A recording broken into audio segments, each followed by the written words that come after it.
warga Jawa Tengah itu dianggap diledek, dikatain sebagai bodoh dan miskin. Udah miskin bodoh pula. Makanya milih Lutfi dan Taj Yassin gitu. Jadi narasinya begitu. Jadi menganggap remeh. Yang bicara gitu siapa? Para pendukung Andika. Oh. Di X, terutama X. Wow, itu masif beberapa hari setelah pilkada ya. Jadi Jawa Tengah itu bodoh dan miskin gitu. Makanya mereka salah pilih gitu loh. Terpengaruh Mulyono gitu kira-kira gitu. Nah, itu narasi-narasi semacam itu yang muncul. Nah, Kak Irma kan kemarin di IRC bilang bahwa kuncinya justru strategi dan ketokohan. Jadi sesuatu yang sifatnya lebih terkait dengan permainannya itu sendiri lah ya, di pertarungannya sendiri di lapangan. Nah, saya ingin Kak Irma mengelaborasi lagi soal itu. Jadi pandangan Kak Irma tentang hasil pilkada, terus poin-poin yang Kak Irma sampaikan itu. Ya, saya kira begini ya. Kita bisa melihat tolok ukur ya, pilkada kita di 2024 ini ya berjalan sangat baik, sangat lancar, aman. Ya. Nah, kalau ada kecurangan misalnya, pasti akan ribut. Itu satu tolok ukurnya. Itu salah satu tolok ukur yang bisa dilihat. Pasti masyarakat ada yang ribut nih, ada yang ribut lah pokoknya gitu. Nah, kalau di Papua kan beda ya, karena memang noken, jadi itu kita bisa maklum itu. Tapi saya kira kalau untuk di seluruh wilayah pada umumnya, saya lihat ini pilkada yang terbaik menurut saya. Pilkada yang menurut saya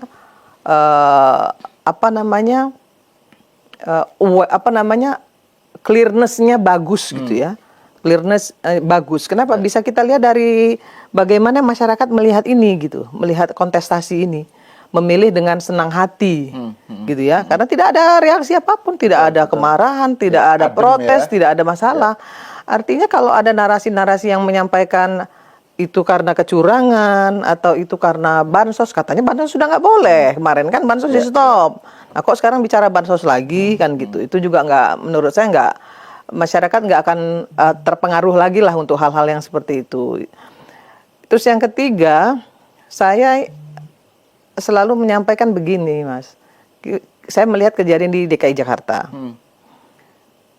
Kemenangan sementara ini, sementara ya saya bilang, karena sampai hari ini belum ada penghitungan manual yang bisa disampaikan oleh KPU ke publik, apakah 1 putaran atau 2 putaran. Nah, kita tunggu itu, ya kita tunggu dan kita percaya kepada KPU dong, ya, kepada penyelenggara untuk bisa menyampaikan ke publik informasi yang benar. Patokannya itu Patokannya itu, apakah dia 1 putaran, apakah itu 2 putaran.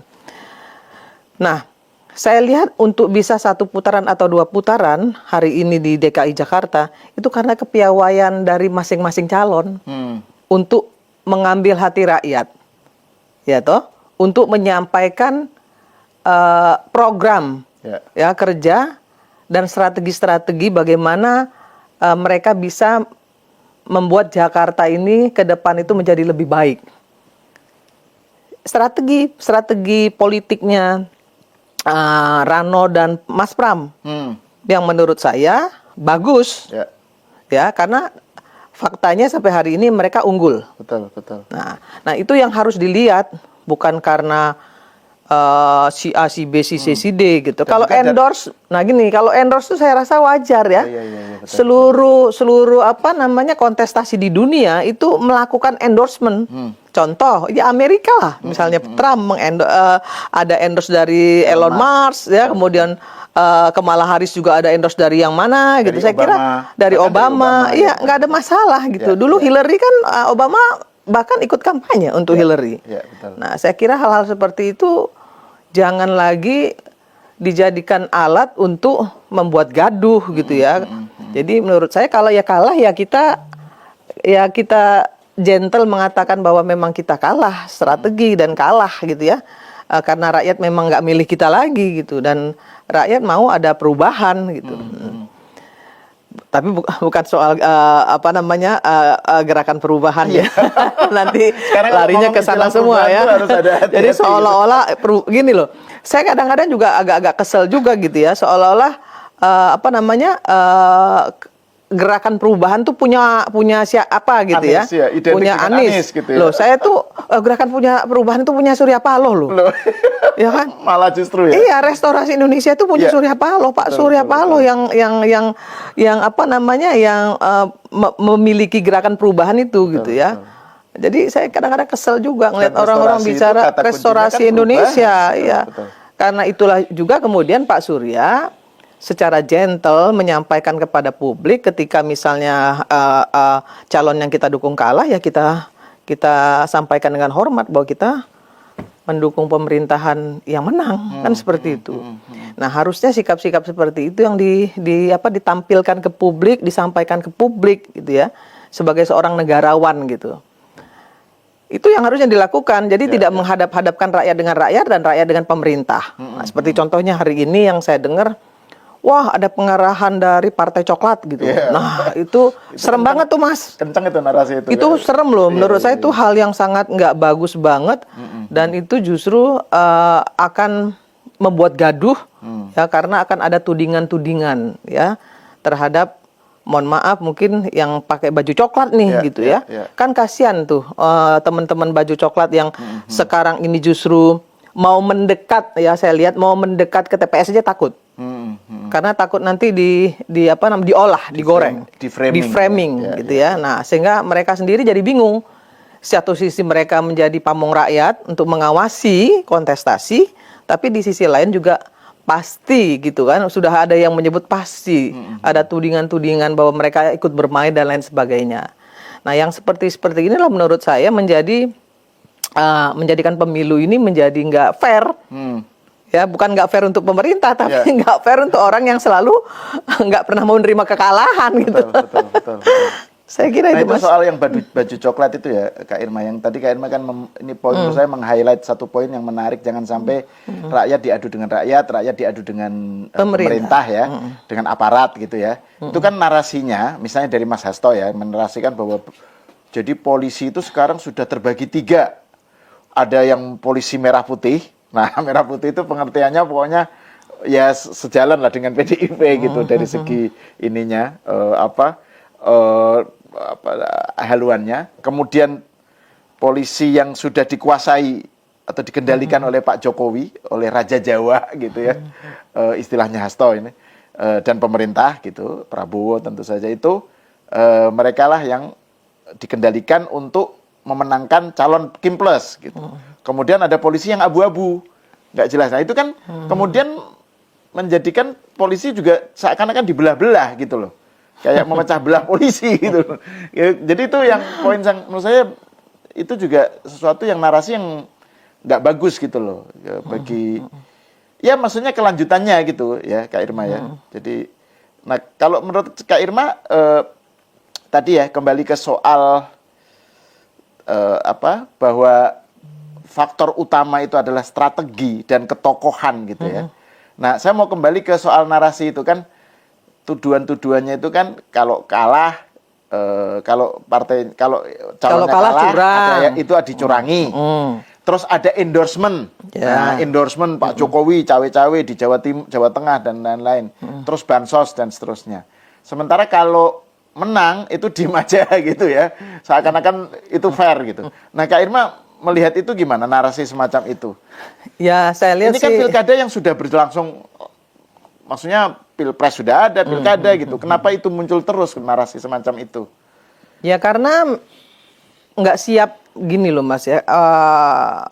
Harusnya partai politik manapun itu siap menang dan harus juga siap kalah.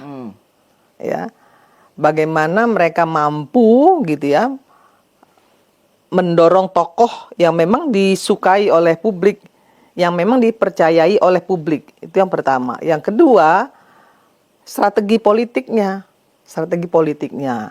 Nah, yang ketiga, bagaimana kemudian partai pendukungnya ini mampu menjaga kondusivitas. Karena hari ini tuh masyarakat udah nggak mau lagi gitu ya. Ada keributan-keributan itu masyarakat udah nggak mau. Kelihatan sih. Kenapa? Karena mohon maaf, ekonomi dunia sekarang tidak baik-baik saja. Ekonomi kita pun sama.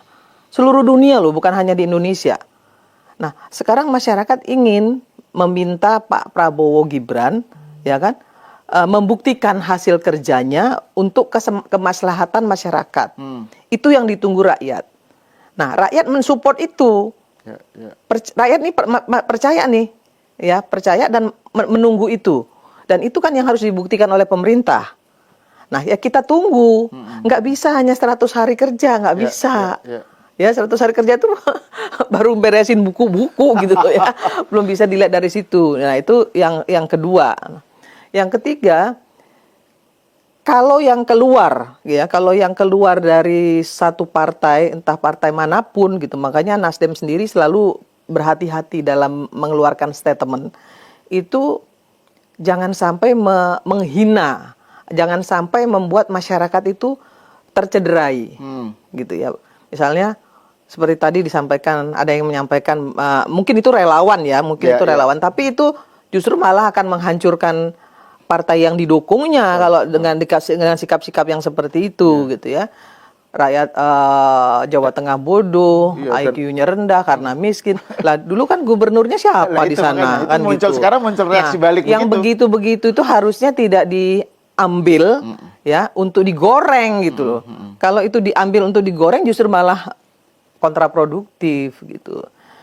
Ya saya kira kita sama-sama tahu ya, kalau saya sebagai pelaku ya, salah satu caleg yang betul-betul memang berjuang ketika pileg kemarin, saya tahu persis Mas mainnya seperti apa, beceknya lapangan kayak apa gitu ya.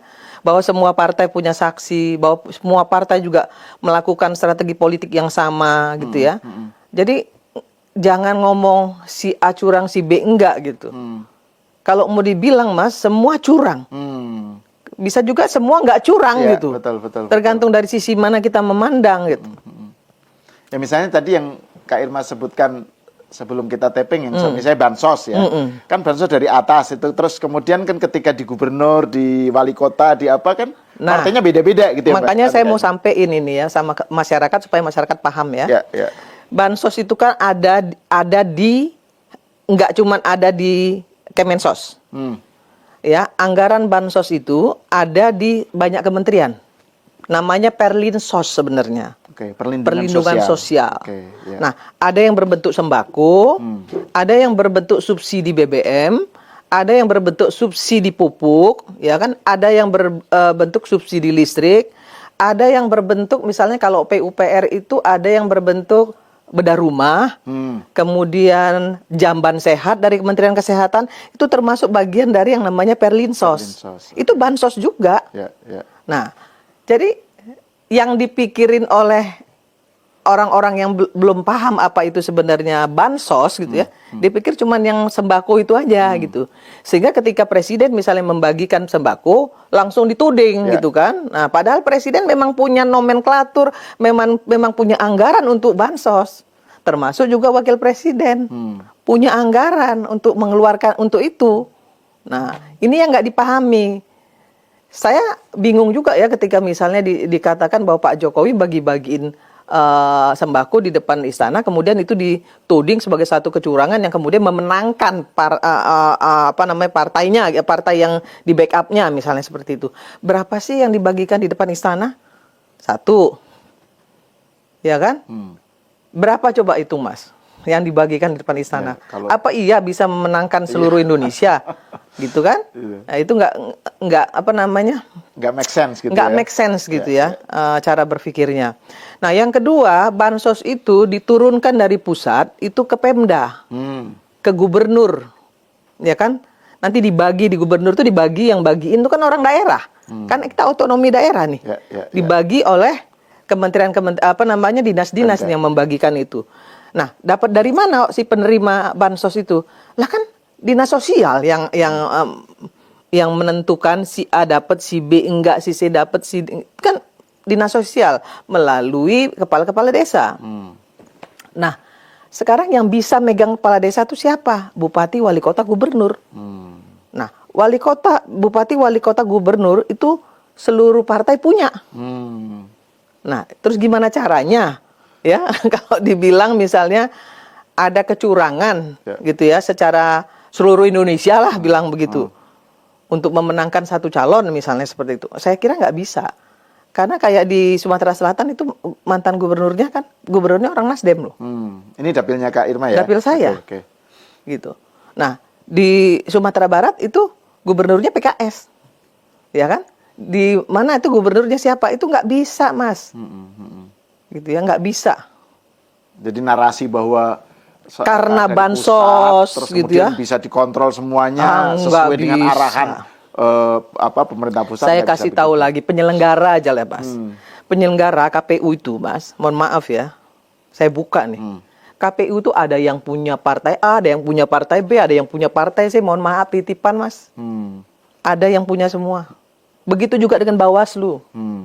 Itu ada yang orang A, orang partai A, ada orang partai B, orang partai. Itu nggak bisa dinafikan gitu.